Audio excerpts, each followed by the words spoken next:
Hello and welcome to this week's Trading the Trend on Wednesday, the 20th of March, 2024. At the end of February, we went long the US volatility index, the VIX, and did so around 1459. And since then have had ample opportunities to get out of our trade with a pretty large profit. In case you haven't done so yet, because I did mention an upside target at 1650, which we didn't quite reach, maybe what you can do is just raise your stop or take profit stop to your break-even level, so that in theory you have got a free trade on. If you haven't got this position on yet, maybe it might make sense to go long now the VIX because of the FOMC meeting later on today. Perhaps we'll see some volatility on the back of that, and that would lead to a potential rise again. But if you were to do so, I would probably use a stop loss below the December low around 1375.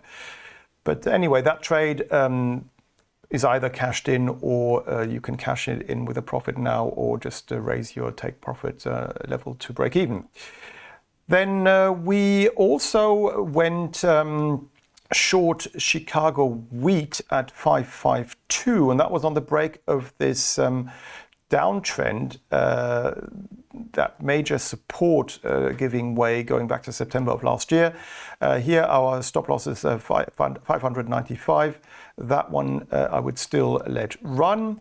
And then last week we went long Brent crude oil and did so around 82.46.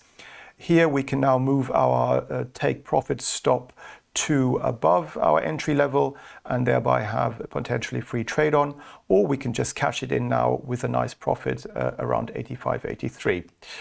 And this brings me to this week's Trading the Trend, and what I would like to look at is the British pound against the US dollar cable, because as you can see here, since October of last year we've been rising. We had a strong ascent between October and December, then we had a sideways trading range for much of the year until the beginning of March, and then we rallied to 128.93. And earlier this morning we had UK inflation out coming in lower than expected, and on the back of that I wouldn't be surprised if the British pound were to appreciate going forward, because the lower inflation reading hasn't really led to a further sell-off in the currency pair at the moment. We'll have to see what the FOMC says later on today with regards to its dot plot.